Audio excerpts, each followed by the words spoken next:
Have you ever noticed something strange? Some of the smartest tech leaders, people managing million-dollar projects, people leading teams of 50 or even 100 engineers, suddenly freeze when the pressure is high. They delay decisions. They overthink simple choices. And sometimes, they even avoid difficult conversations. Not because they are weak, but because their brain goes into pressure overload. Today, I want to explain why this happens and how elite leaders fix it.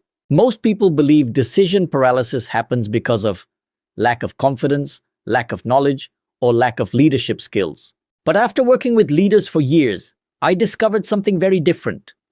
The real issue is nervous system overload. When pressure increases, deadlines, stakeholders, delivery targets, your brain shifts from executive thinking mode into survival mode.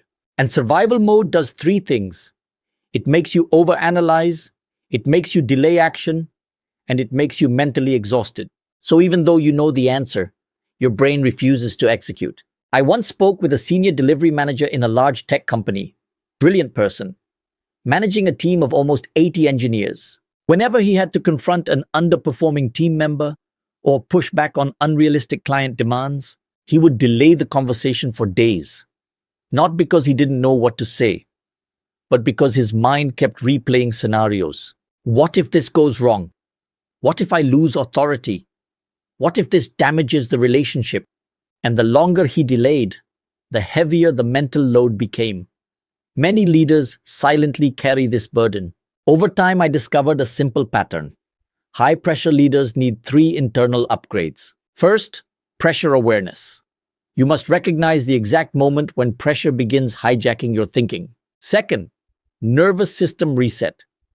Before making high-stakes decisions, your system must move from stress mode back into command mode. And third, execution trigger. A small mental trigger that moves you from analysis to action. When these three align, something powerful happens. Leaders stop hesitating, and they start executing calmly, even under extreme pressure.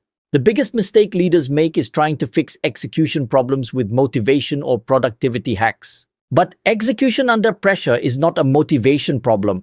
It is a biological response problem.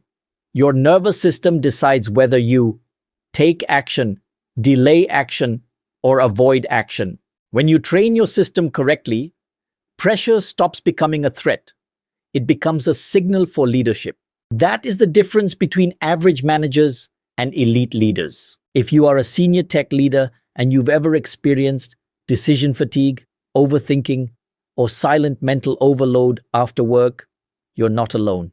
But the good news is this: execution under pressure is trainable. Your nervous system can learn to stay calm and decisive, even in the toughest moments. And when that happens, your leadership presence changes dramatically. Because true leadership is not about knowing more.